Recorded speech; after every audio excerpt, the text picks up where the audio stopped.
name of Argentina, traditionally called as Argentine in English, is ultimately derived from Latin argentum, that is meaning silver. The Latin argentum has its origin from the ancient Greek Hellenic word meaning silver.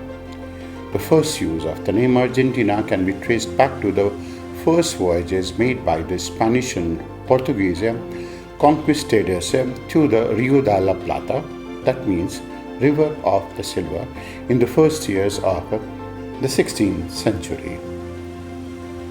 The flag of Argentina is a triband composed of three equally wide horizontal bands colored light blue and white. These are multiple interpretations of the reasons for these colors. A yellow sun of May was added to the center in 1818, and the sun represents the Inca god of the sun. In terms of area, Argentina is the second largest country of South America after Brazil and the eighth largest country in the world. Argentina claims a section of Antarctica, Argentine Antarctic that is called as, that is subject to the Antarctic Treaty. Argentina also asserts claim to several British South Atlantic islands. Argentina is bordered by the Andes in the west and the South Atlantic Ocean to the east. Neighboring countries are Chile to the west, Bolivia and Paraguay to the north, and Brazil and Uruguay to the northeast. The Andes, the great mountain system of South America, rise in a compact block along Argentina's western border. In Patagonia, they form a natural boundary between Argentina and Chile following a crestline principle. The mountains are highest and widest in the north, where Aconcagua, one of the highest of these peaks, is the highest mountain in Western Hemisphere. Other noteworthy peaks are Ojos del Salado, that is the highest active volcano on the border between Argentina and Chile. Lying in the Andes is the Uspallata Pass. In the Andes, this is one of the most important passes, also called the Bermejo Pass or the Cumbre Pass, which provides a route between the Chilean city Los Andes and Santiago, between the Chilean capital, situated in the southern Chilean valley. The pass has been used since colonial times as the most direct link between the Pacific seaport of Valparaiso and the Atlantic port of Buenos Aires, avoiding the 11-day 5,630 km journey by sea via Cape Horn. Today, Uspallata Pass provides a major transportation link between Chile and Argentina. Situated at the foot of the Uspallata Pass, it is the only break across the Andes, and it is a perfect example of a pass town in the form of Mendoza. But also in the Mendoza province of Andes, the mountain has a number of glaciers. The largest glacier is the Ventisquero Horcons Inferior. On the eastern side of Argentina lies Rio de la Plata. It is also called as River Platia. It's an estuary of the combined Parana and Uruguay rivers in the southeastern South America and forming a marine inlet. The estuary, which carries the rivers to the Atlantic Ocean, forms part of the border between Argentina and Uruguay. The mouth of the river is of immense geostrategic significance for Argentina. It is in the center of Argentina that lies Pampas, which literally means flat surface, and it's a temperate grassland of Argentina known for wheat cultivation and cattle rearing. South of it lies the Valdez Peninsula. Valdez Peninsula is the Atlantic coast of Patagonia, until recently thought to be the lowest elevation in South Argentina and South America. The lowest point actually being Laguna del Carbon. Argentina and nurtures it. The whole of this region nurtures a wide variety of marine life. The Patagonia Plateau is a Piedmont lava plateau of South America. The Patagonian plateau is very similar to Tibetan plateau in its landscape, people and natural settings. It is a desolate area with climatic extremes, dark lava fields scattered with light bunch grass, giving a leopardy skin effect to the landscape. The leopardy skin effect with black and red spots is truly exceptional. Located in the Patagonian Andes is the Marble Caves. It is a peninsula made of solid marble. This unique geological formation sits in water shared by Argentina and Chile, and it is accessible only by boat. Away from the coast, towards the eastern part of Argentina lies Falkland Islands. Falkland Islands are the principal islands about 480 kilometers and it is a British-occupied Argentinian territory which is known for its enormous oil deposits and an area of conflict over which both of the countries have fought a war as well. That was in 1981. South Georgia, nearby, is a remote and inhospitable collection of islands. It is again a British-occupied Argentinian territory known for its enormous oil deposits and an area of conflict which again has brought to both of these countries to war. On the land is Terra del Fuego. It is an archipelago at the southern extremity of Argentina as well as South America, from which it is separated. On the northwest is the Strait of Magellan, and that belongs partly to Argentina and partly to Chile. Magellan Strait connects Atlantic and Pacific and separates Tierra del Fuego from mainland of South America. The strait is the most important natural passage between the Atlantic and Pacific Oceans, and it is considered a difficult route to navigate because of the unpredictable winds and currents and the narrowness of the passage. Further south lies Cape Horn, that goes on to be the southernmost point of South America. The severity of the roaring 40s makes the Horn one of the world's most treacherous shipping regions. And further south is Drake Passage that separates it from Antarctic.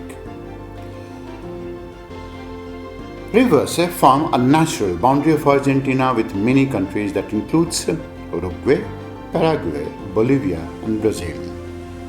The Parana, the second longest river in South America, and the Amazon, flows approximately 4,900 kilometers and forms part of the borders between Brazil and Paraguay and Argentina.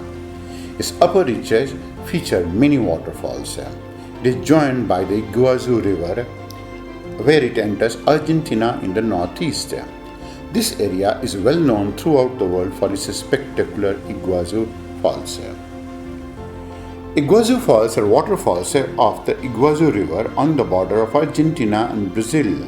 The falls divide the river into upper and lower Iguazu. Most of the falls on the Argentinian side. Below its confluence with the San Antonio River, the Iguazu River forms the boundary between Argentina and Brazil. No doubt, the Iguazu Falls are the largest falls in the world in terms of volume, and it is the most spectacular waterfall as well. Climatically, Argentina is subjected to a variety of climates. The north of the country, including latitudes in and below the Tropic of Capricorn, is characterized by a very hot, wet summers, which result in a lot of swamp lands, with mild, drier winters as well, and is subject to periodic droughts during the winter season. North of Argentina is more analogous to a tropical condition. Central Argentina has warm summers with tornadoes and thunderstorms. It is in western Argentina, it goes on to produce some of the largest hails as well. And at the same time, it has cool winters, warm summers and cool winters. The southern regions have warm summers and cold winters with heavy snowfall, especially in the mountainous zones. Higher elevations at all latitudes experience cooler conditions in this region. Apart from the natural factors, Argentina is bestowed with some beautiful cities. Buenos Aires is the capital and the largest city of Argentina, located on the western bank of the Rio de la Plata, inland from the Atlantic Ocean. It forms the head station of the transcontinental railway to Valparaiso in Chile. Buenos Aires, along with Rosario, forms one of the largest South American megalopolis. But the town and the city to remember is Ushuaia. It is the capital of Tierra del Fuego and is commonly regarded as the southernmost city in the world. The city, with its exotic looks, is now a transit city for a cruise towards Antarctic. The Argentinian economy is one of the most resource-rich countries in the world. Argentina's people enjoy levels of per capita income, urban growth, literacy and social welfare that rank among the highest in Latin America. The country's entrepreneurial class, large middle class and comparatively well-organized working class, together with a small indigenous population and the absence of a significant rural peasantry, distinguish Argentina from most other Latin American society. Argentina was long one of the most prosperous countries in Latin America. Its prosperity originated with agriculture in the Pampas, the economic heartland of the country. Argentina is one of the world's leading cattle and grain producing countries as well. Argentinian meat is known worldwide for its taste and its quality, and so is the Argentinian wine. Argentina has a lot of potential with respect to its agriculture and with respect to its industrial activity, which it still has to reach. Culturally and demographically, about 97% of Argentina's population is of European origin.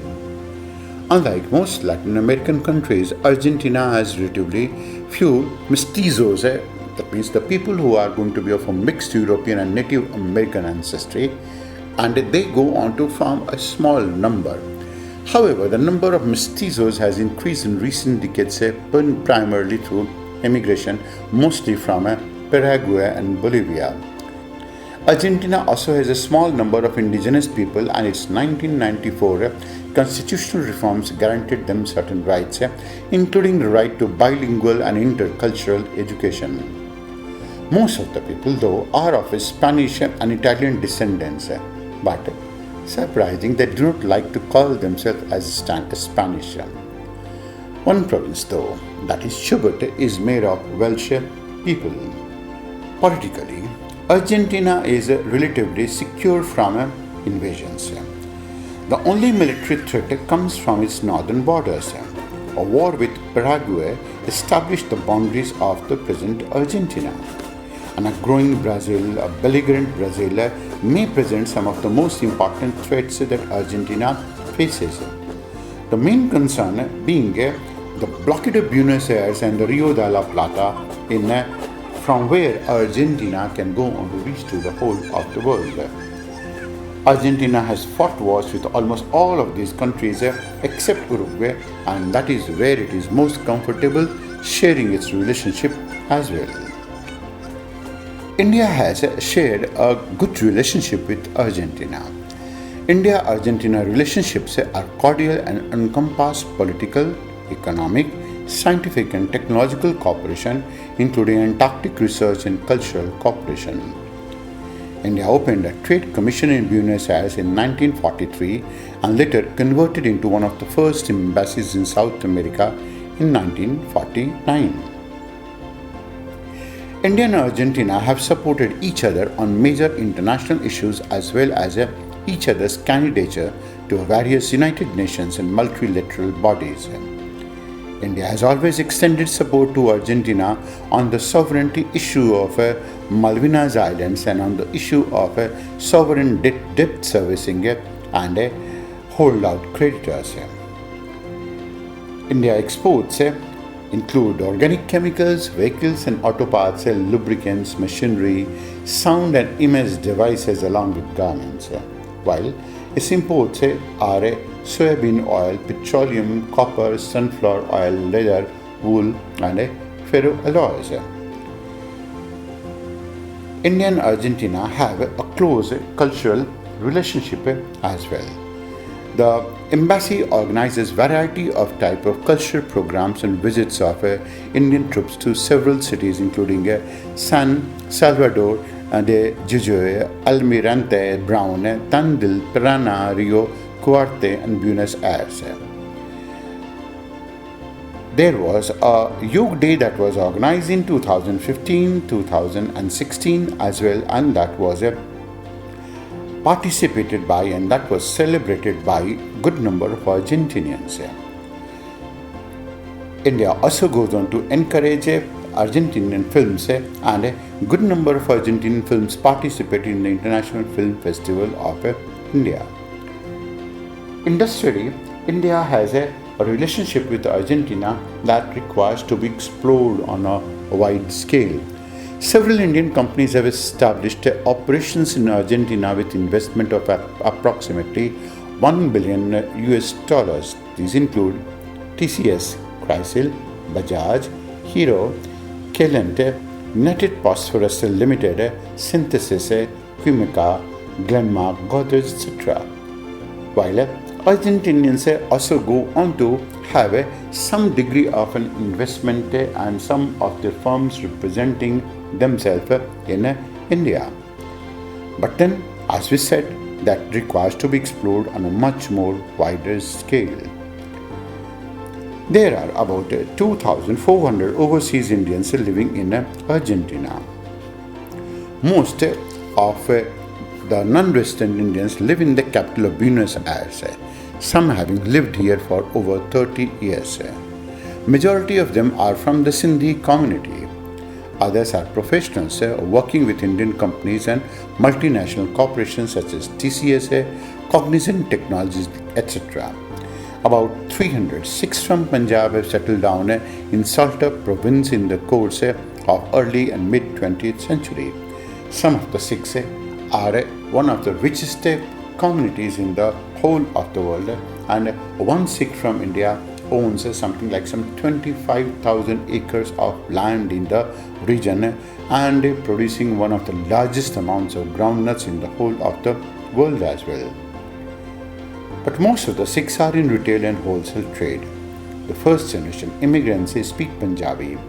A Gurudwara has been established in the town Rosario de la Frontera, where Guru Nanak Day is celebrated every year. Argentina and India have a lot of things in common. It is these commonalities that requires to be explored. It is these commonalities that requires to be identified. It is these commonalities that will go on to bond both of these countries together as well. To have more such discussion and analysis, subscribe to our channel and hit the bell icon. And if you like the video, please do not forget to hit the like button so that we get inspired to give more such discussions in the coming future.